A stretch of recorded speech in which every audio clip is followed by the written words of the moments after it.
14 de junio del año 2026.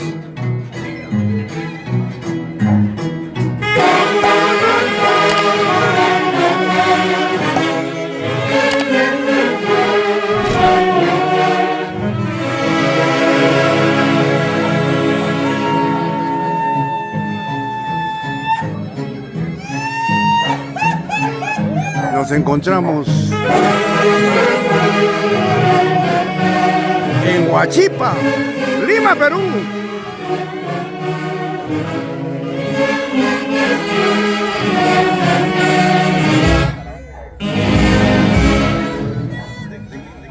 Buenos días, tía linda. Buenos días, buenos días. Reciban el saludo fraterno de la orquesta número 1 de Perú, los internacionales embajadores Ácido de Yucatán. Feliz cumpleaños, Peregrina Gilbonio. Se salga un poquito.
su cumpleaños, los internacionales embajadores haces de Guayucachi, de su eterno director Javier Ulloa Bello y los haces de Huancayo, de Agustín Gaspar Ulloa, el popular Huacatoro.